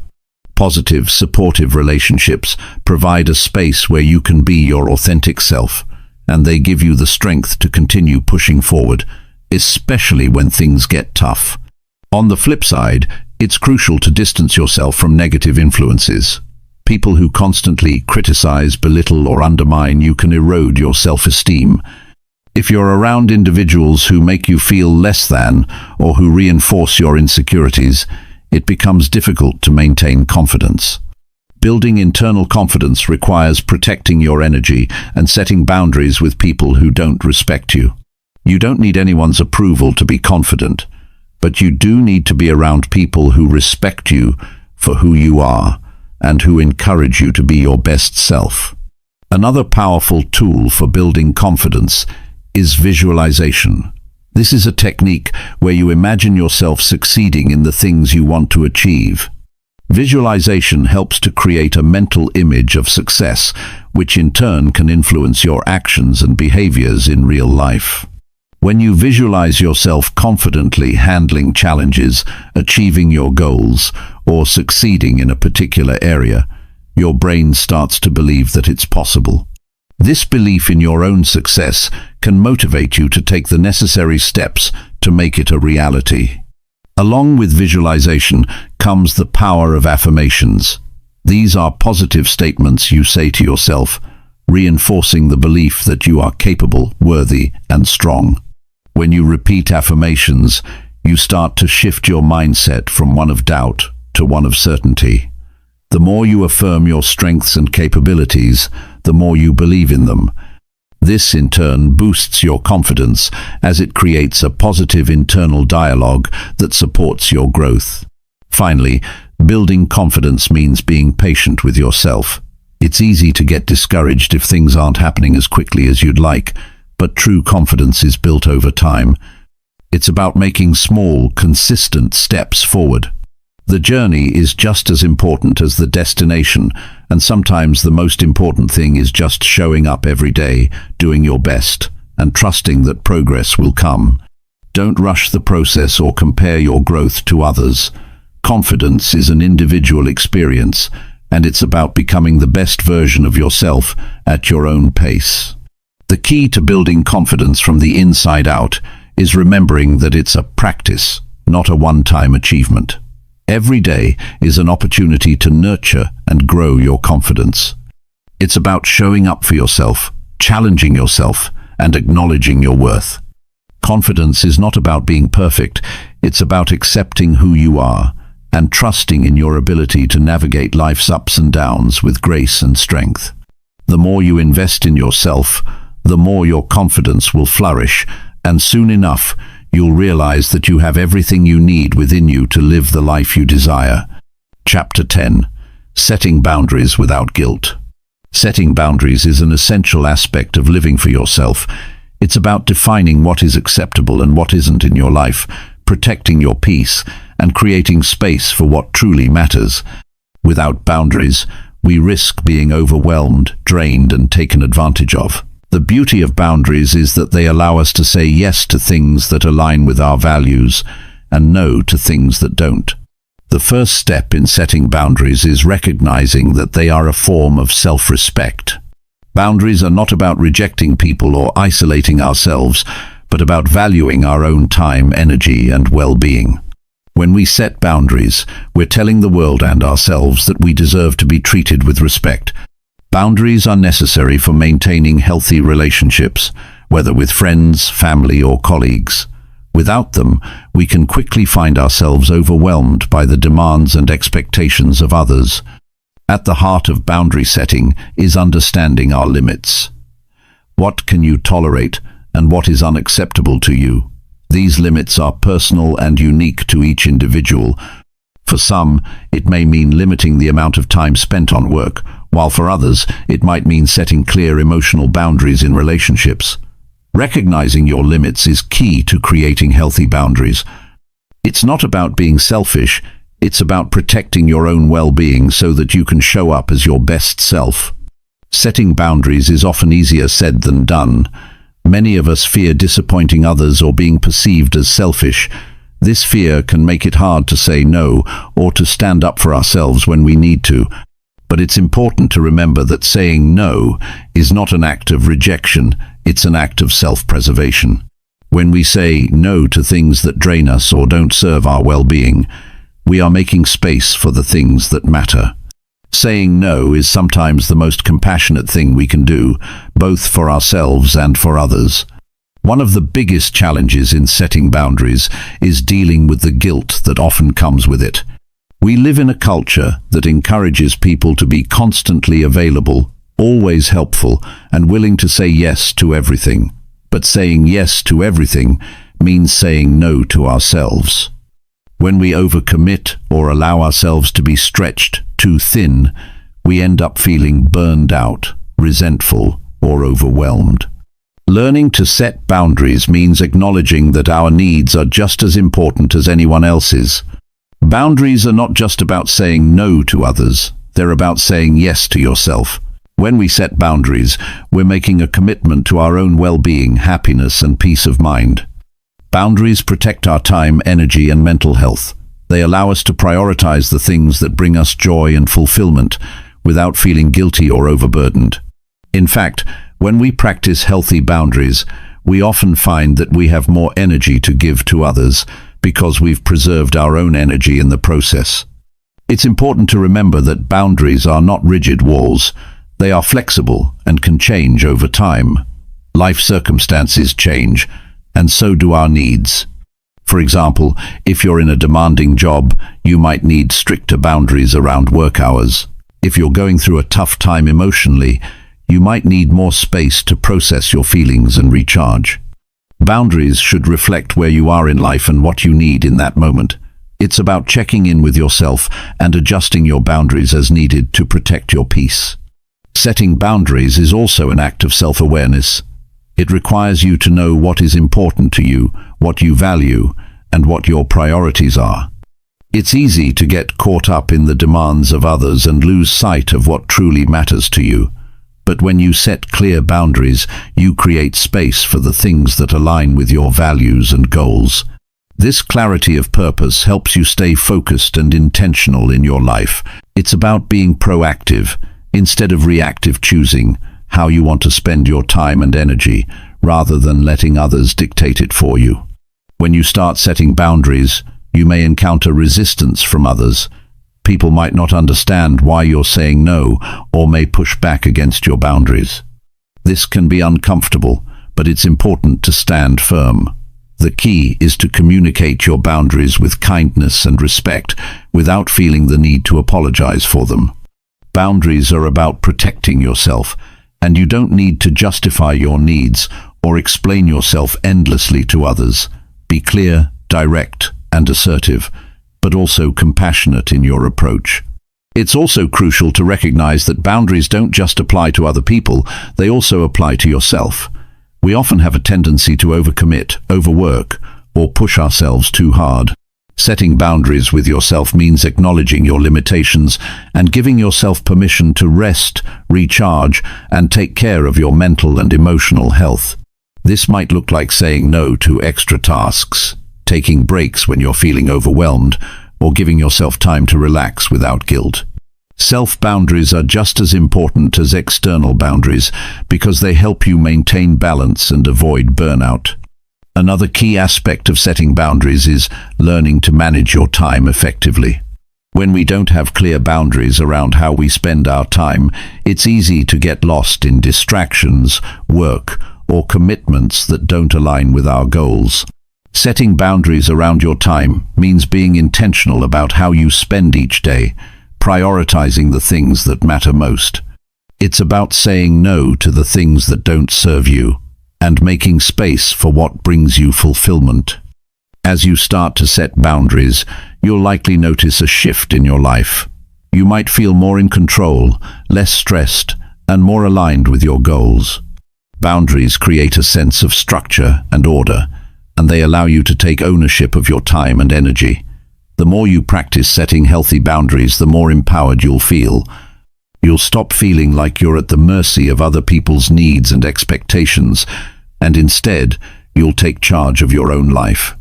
Setting boundaries is a powerful act of self-care. It's about honoring yourself, your needs, and your well-being. It's about protecting your time, your energy, and your peace of mind. Boundaries allow you to live authentically, without feeling overwhelmed or drained by the demands of others. When you set clear boundaries, you give yourself the space to thrive and to live for yourself. You create a life that aligns with your values, your goals, and your vision for the future. And in doing so, you create a sense of balance and harmony that will carry you through whatever challenges come your way. Chapter 11. Letting go of the fear of rejection. Rejection is something everyone encounters at some point in life. It can feel personal, hurtful, and sometimes even crushing. It might happen in a job application, in relationships, or even within friendships. But the truth is that rejection is not a reflection of your worth or abilities. It's not a judgment on who you are as a person. Instead, it's simply a part of life, a part of growth, learning, and finding the right fit for you. When we fear rejection, we tend to let it control our decisions, actions, and even our sense of self-worth. We may avoid taking risks, expressing ourselves authentically, or pursuing opportunities because we are afraid of being rejected. But the real question we need to ask ourselves is, what are we really afraid of? Are we afraid of the discomfort that comes with rejection, or are we afraid of the feelings it stirs up about ourselves? Rejection doesn't define us, but our response to it does. How we react to rejection can either empower us or hold us back. The fear of rejection often keeps us in a state of paralysis, where we second-guess ourselves or miss out on opportunities. In reality, rejection is a necessary part of the process of learning and evolving. Every rejection carries a lesson, an insight that helps us understand more about ourselves and what we truly want. It's easy to make rejection about our inadequacies or our shortcomings. But in most cases, rejection is not about who we are as individuals. It's simply a reflection of the circumstances, timing, or needs of the person or situation involved. For example, a job rejection might have nothing to do with your skills or experience, but rather with an applicant pool that's just more aligned with the company's current needs. Likewise, when a relationship or friendship doesn't work out, it doesn't mean you're not worthy of love. Or friendship, it just means that the fit wasn't right for both parties. What's important is that we don't internalize rejection as a personal attack. Instead, we need to separate ourselves from the rejection and look at it objectively. When we can do that, we stop viewing ourselves as failures and start seeing rejection as a stepping stone to something better. It's also crucial to understand that rejection doesn't mean that we are unworthy or undeserving. It simply means that, for whatever reason, this particular opportunity or connection wasn't the right one for us at this time. To stop fearing rejection, we must begin by accepting that it's a part of life. It's inevitable, and it doesn't have to be feared. Once we accept it, we free ourselves from its grip. Rejection no longer has to define our actions or limit our potential. We can learn to see it as an opportunity for growth, self-discovery, and resilience. One of the most empowering things we can do in response to rejection is to focus on self-validation. When we rely on others for validation, we put our happiness and sense of self-worth in their hands. This makes us vulnerable to the impact of rejection because our feelings of worthiness become tied to external approval.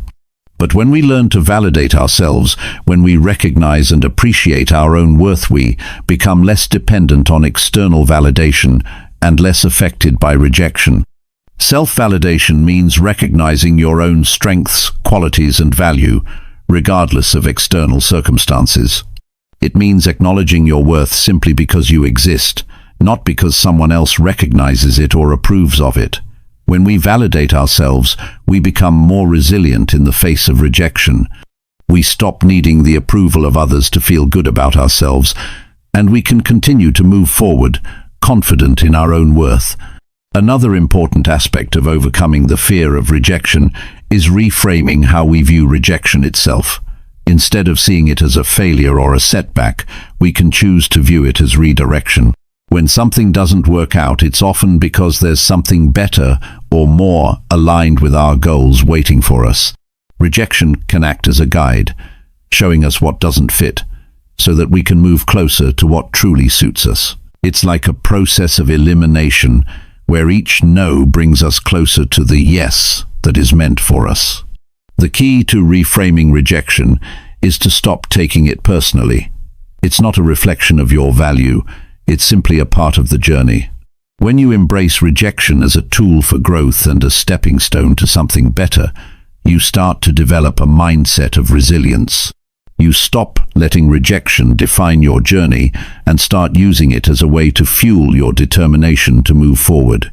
Overcoming the fear of rejection requires developing a growth mindset. This means embracing challenges, setbacks, and obstacles as opportunities to learn and grow. People with a growth mindset understand that rejection is not permanent or final. They view it as a temporary detour, not a dead end. They know that the road to success is not linear, and that every rejection or failure is an important part of the process. When you have a growth mindset, you can approach rejection with curiosity instead of fear. Instead of avoiding it or letting it defeat you, you ask yourself, what can I learn from this?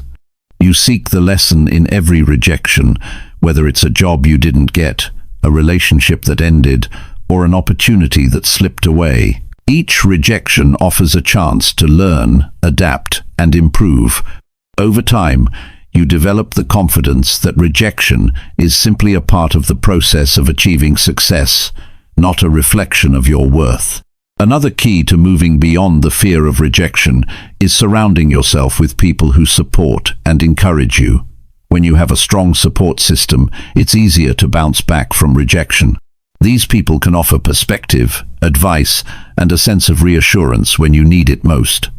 They remind you that rejection is just a temporary experience and that you're capable of moving past it.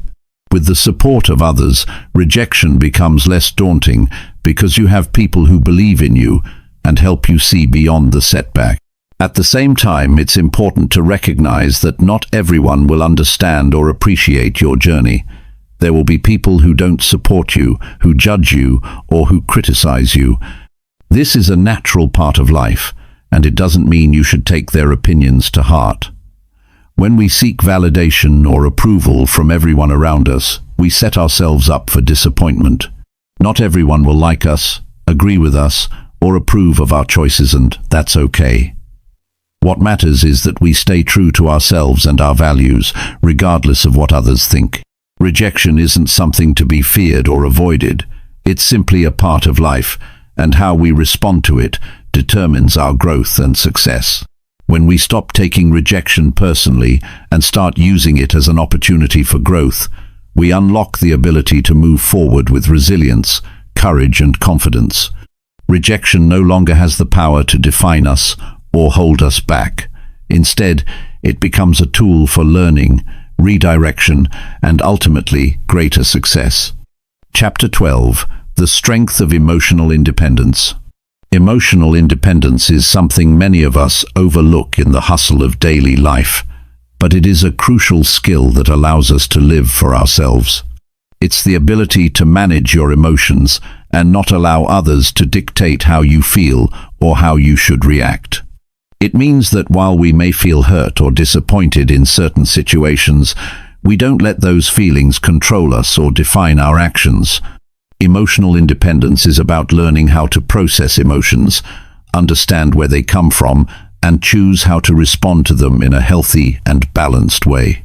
In a world that constantly asks us to fit into boxes or meet external expectations, it's easy to rely on others for emotional validation. When we seek approval, praise, or even sympathy from others to feel good about ourselves, we give away a piece of our emotional independence.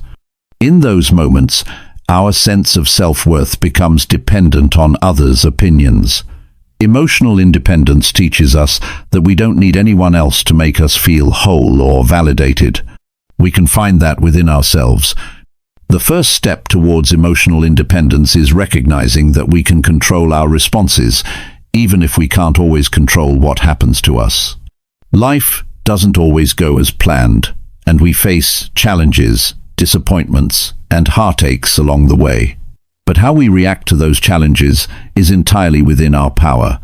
When we take responsibility for our emotional responses, we stop blaming others for how we feel. We start recognizing that our emotions are our own, and we have the ability to navigate them in a way that supports our well-being. Take the time to reflect on the emotions that you often experience and how you respond to them. Do you allow feelings of anger, frustration, or sadness to dictate your actions? Or do you allow yourself to feel those emotions without being overwhelmed by them? Being emotionally independent doesn't mean you suppress your emotions or pretend they don't exist. Rather, it means acknowledging your emotions without letting them control you.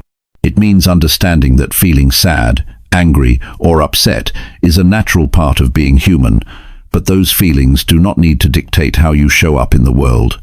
When we rely on external sources for our emotional well-being, we place ourselves in a vulnerable position. Other people's actions or words can easily affect our emotions, and that can leave us feeling helpless or powerless. Emotional independence allows us to take back control of how we feel and how we respond. We stop letting others dictate our mood or sense of self-worth. We learn to value ourselves enough that we no longer need constant validation from others. One of the most powerful aspects of emotional independence is the ability to forgive both others and ourselves. Holding on to resentment, anger, or hurt keeps us tethered to negative emotions that drain our energy.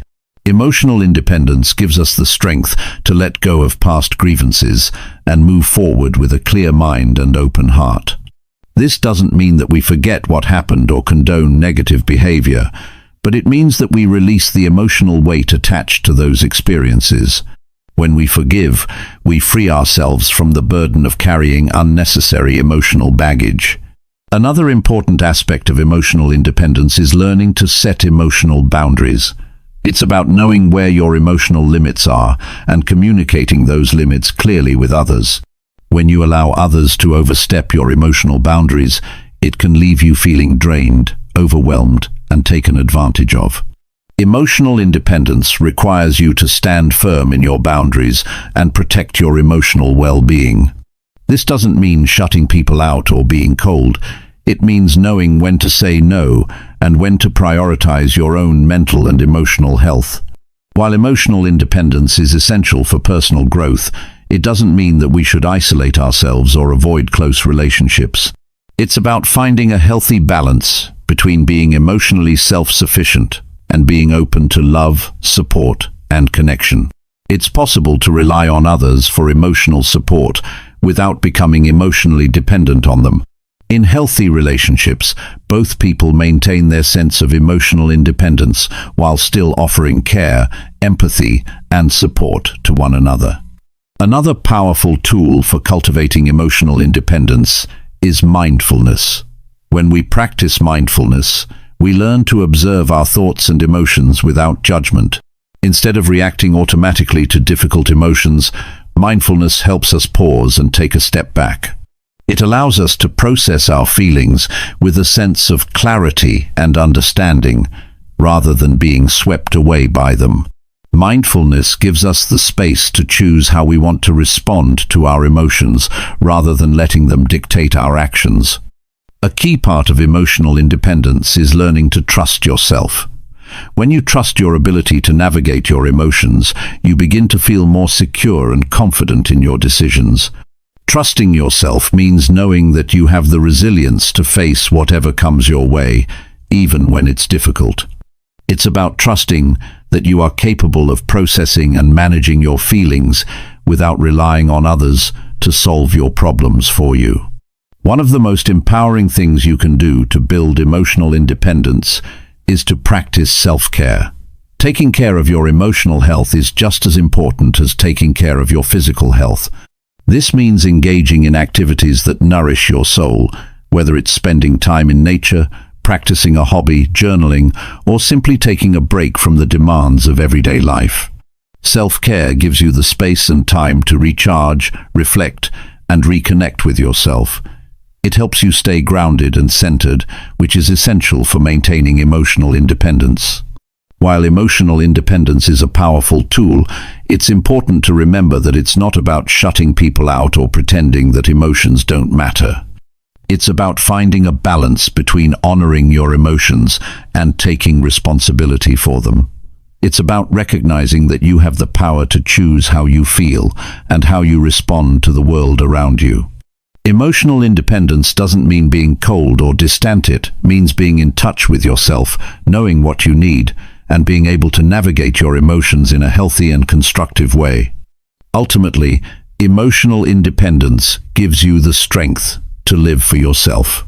When you're emotionally independent, you're not relying on anyone else to dictate how you feel, how you should act, or what you should want.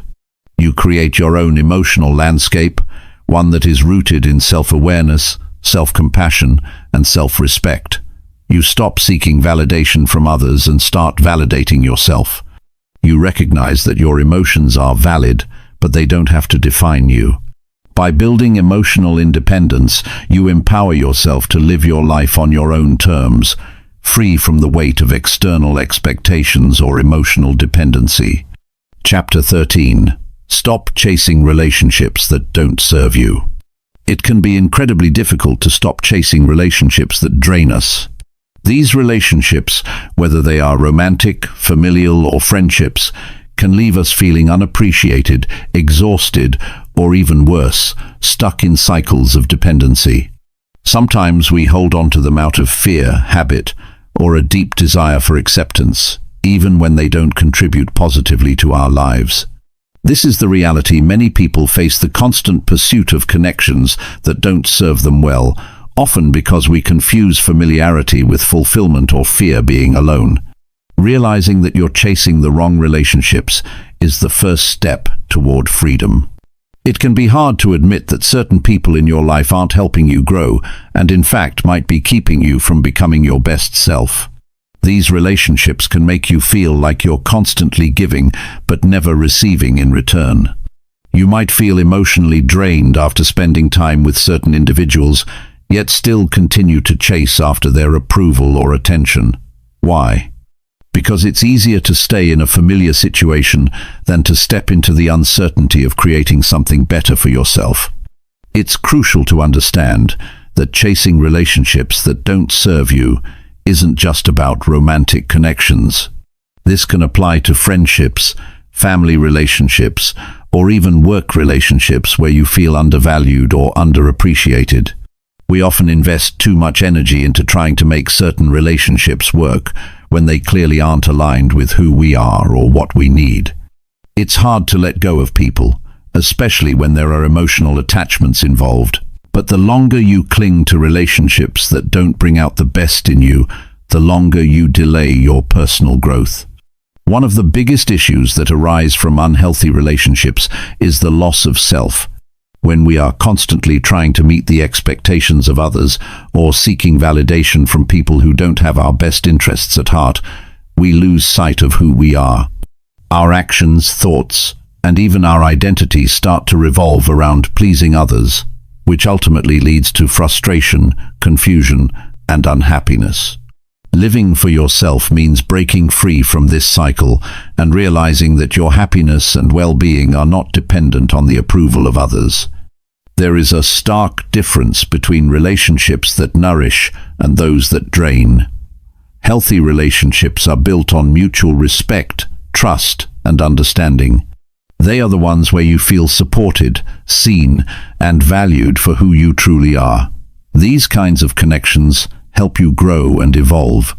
Unhealthy relationships, on the other hand, often leave you feeling like you're constantly walking on eggshells or sacrificing your own needs for the sake of someone else. The key to moving forward is recognizing these dynamics and having the courage to make a change. Stopping the pursuit of relationships that aren't serving you requires a shift in mindset. You must first understand that your time, energy, and emotional investment are valuable. When you chase relationships that drain you, you are essentially telling yourself that you don't deserve better, or that the cycle of disappointment is something you have to accept. The reality is that you deserve relationships that uplift and inspire you. You deserve connections that bring out the best in you and allow you to thrive. But you can't experience that unless you stop wasting energy on those that hold you back. It's also important to realize that not all relationships are meant to last forever. Some people come into your life for a season, and when that season ends, it's okay to let them go. Holding on to relationships out of fear of being alone or a sense of obligation can prevent you from experiencing new opportunities and connections that will serve you better in the long run. Just because someone has been in your life for a long time doesn't mean they need to be in your life forever. Letting go of toxic or draining relationships doesn't mean you have to cut people off harshly or without compassion. Sometimes, simply creating boundaries or limiting your time and energy spent on certain individuals can be enough to protect your emotional well-being. In some cases, it may mean having an honest conversation with someone and explaining that the relationship is no longer working for you. These conversations can be difficult, but they're necessary for your growth. By letting go of the people who no longer align with your values and goals, you make space for relationships that support your personal journey. Once you stop chasing relationships that don't serve you, it's time to focus on building those that do. Surround yourself with people who genuinely care about you, who respect your boundaries, and who encourage your growth. Invest in relationships where both parties are willing to put in the effort, communicate openly, and support each other through life's ups and downs. These types of relationships are worth pursuing. They are built on trust, love, and mutual understanding, and they will help you grow into the person you were always meant to be. Learning to stop chasing relationships that don't serve you also means learning how to enjoy your own company. It's easy to fall into the trap of thinking that you need someone else to feel complete, but in reality, you are whole as you are. It's possible to love and appreciate yourself without needing anyone else's validation. When you learn to be content and at peace with yourself, you will naturally start to attract relationships that reflect that self-respect and confidence. It's not always easy to walk away from people who have been a part of your life for a long time, but remember that living for yourself means making choices that align with your values, not your fear of being alone. The more you invest in healthy, supportive relationships and let go of the ones that hold you back, the more you will find yourself surrounded by people who appreciate and respect you for who you truly are. It's important to remind yourself that it's okay to outgrow people and situations. Just because you once had a strong connection with someone doesn't mean it's meant to last forever. As you grow and evolve, your needs and desires may change, and that's perfectly natural.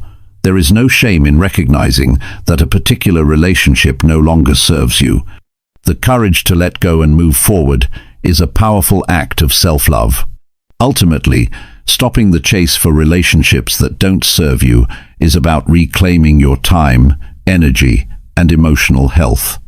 It's about realizing that your value isn't tied to anyone else's approval and that you deserve relationships that contribute positively to your life. It's not about shutting people out, but rather making conscious choices to prioritize yourself and your well-being. By doing so, you open yourself up to a world of meaningful connections that support and empower you on your journey of self-growth. Chapter 14. Mastering the Art of Alone Time. Mastering the art of alone time is essential for anyone looking to live for themselves. Many people struggle with being alone, often viewing solitude as something to be avoided. There's a deep-rooted fear of isolation in our society, making it easy to assume that being alone means being lonely. The truth, however, is that learning to enjoy and make the most of time spent alone can be one of the most powerful skills for personal growth. Spending time alone gives you the space to reflect, recharge, and realign yourself with your goals and desires. It's an opportunity to connect with your inner self, to hear your thoughts clearly without the noise and distractions of the outside world. When you embrace being alone, you stop relying on others for validation and start developing a stronger sense of self-worth. You learn who you are when there's no one else around to shape or influence you. There's a noticeable difference between being alone and being lonely. Loneliness comes from feeling disconnected or undeserving of companionship, while being alone can be a choice, a time for personal reflection and growth. The key is to shift your mindset and stop fearing solitude. The more you embrace it, the more you'll realize how powerful it can be.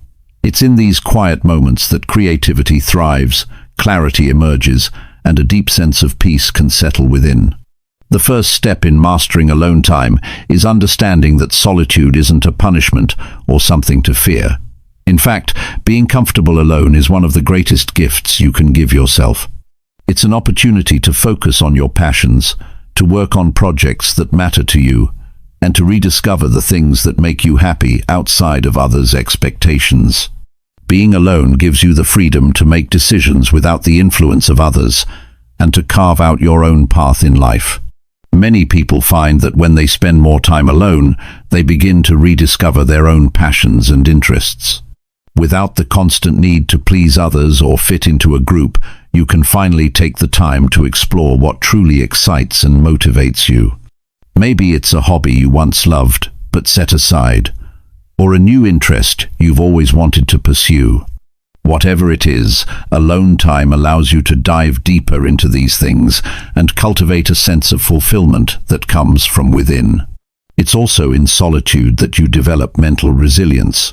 When you're constantly surrounded by other people, it's easy to lose sight of your own thoughts and desires.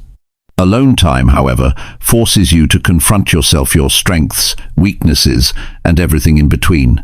This might seem uncomfortable at first, but it's a necessary process for growth. It allows you to work through your emotions, fears, and insecurities in a safe and private space. Instead of running away from difficult feelings, you learn to sit with them, process them, and move forward stronger. Mastering alone time also means learning to enjoy your own company without relying on external distractions. It's tempting to fill every moment with entertainment, scrolling through social media, watching television, or checking emails, but true solitude requires you to step away from these distractions and be fully present with yourself. This doesn't mean you have to sit in complete silence, but it does mean allowing yourself to enjoy moments without seeking constant stimulation. You can take a walk in nature, read a book, or simply sit and reflect. It's about becoming comfortable with the present moment and learning to enjoy the peace that comes with it. When you spend time alone, you also have the opportunity to reflect on your life, your choices, and your future. This is the time to evaluate where you are, where you've been, and where you want to go. Solitude can be the perfect opportunity to plan for the future, to set goals that align with your personal values, and to think critically about the direction your life is heading. Being alone provides the clarity needed to make important decisions and to take steps toward the life you want. Another benefit of embracing alone time is the chance to develop emotional independence. We often look to others for validation or emotional support, but relying too heavily on others for our emotional well-being can be unhealthy. When you spend time alone, you become more self-reliant. You learn how to manage your emotions, handle challenges, and find solutions to problems on your own. This doesn't mean that you should shut people out or reject help when it's needed, but rather that you develop a strong sense of inner stability that allows you to face the ups and downs of life with confidence. Of course, it's not always easy to adjust to being alone, especially if you've spent much of your life depending on others for emotional support or companionship. There may be moments of discomfort or even loneliness, but these feelings are part of the process. The more you practice being alone, the easier it becomes. Over time, you'll notice that instead of feeling anxious or restless when you're alone, you'll begin to feel more at peace, and even look forward to those moments of solitude. Learning to spend time alone doesn't mean that you should isolate yourself from others or cut yourself off from the world. It simply means that you've learned to enjoy your own company and to find fulfillment within yourself, regardless of external circumstances. By mastering the art of alone time, you can become more grounded, self-sufficient, and confident in who you are.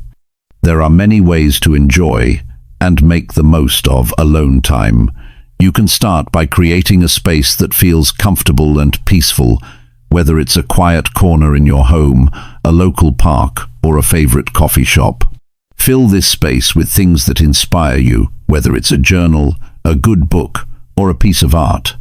Allow yourself the freedom to explore your thoughts, feelings, and ideas without judgment or pressure from others. As you begin to embrace and enjoy your alone time, you'll find that it becomes less about avoiding others and more about reconnecting with yourself. Instead of relying on external validation or companionship, you learn to appreciate your own presence and to enjoy the quiet moments that life has to offer. You'll become more in tune with your own needs and desires, and you'll start to feel more confident in your ability to create the life you want that is not dependent on anyone else's approval or presence. The beauty of alone time is that it's not about being isolated or disconnected. It's about learning to reconnect with yourself. It's about giving yourself permission to be fully present in your own life and to trust yourself enough to navigate the world on your own terms. When you master the art of alone time, you unlock the power to live for yourself, to make choices that align with your values, and to create a life that is fulfilling and meaningful. It's in these moments of solitude that you truly find your own strength. Chapter 15. The courage to be yourself. Being yourself is often easier said than done. In a world full of expectations, judgments, and societal pressures, it can be incredibly difficult to show up authentically every day. But it is precisely in those moments when you embrace who you truly are that you find the power to live for yourself. The courage to be yourself comes from within. It starts with an acceptance of who you are, flaws, strengths, quirks, and all. The key is to stop trying to fit into molds that don't serve you. No one knows your life as you do, so no one else can tell you how to live it. Too often, we look for permission from others to be who we truly are. We seek approval and validation, hoping that others will accept us for who we are. But the truth is, true acceptance begins with you. In order to be yourself, you have to learn to trust your own instincts. It's easy to get caught up in other people's opinions, especially when it feels like they have the answers to your problems. But those answers don't always align with your truth. Your path is uniquely yours, and only you can decide what works best for you. When you stop relying on external sources of validation, you begin to develop a stronger connection with your true self.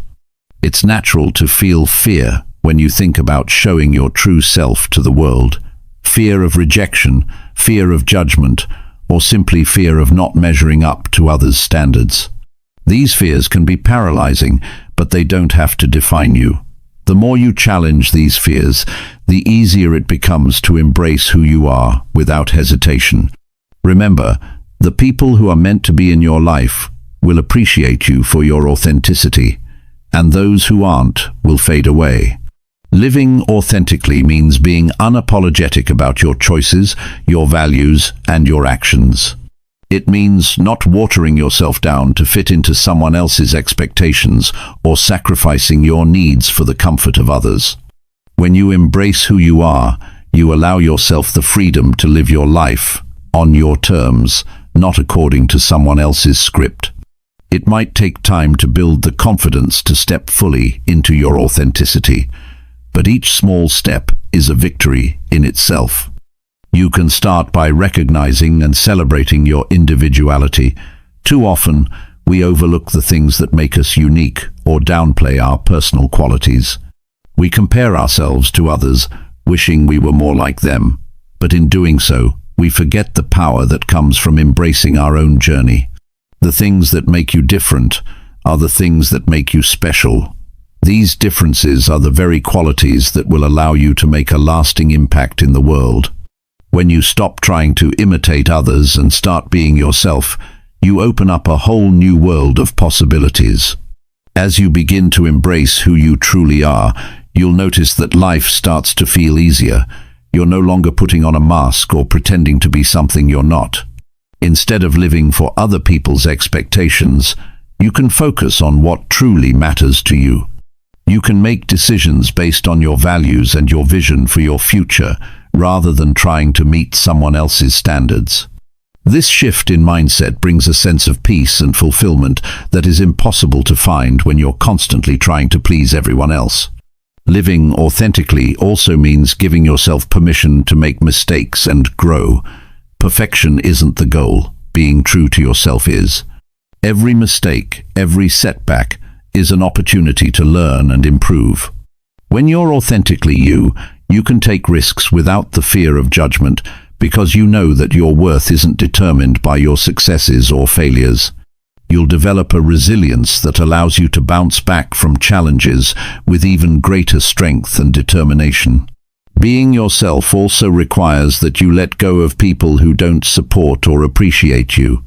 As you begin to show up more authentically in your life, you might find that certain relationships no longer serve you. It's painful, but it's also part of the process.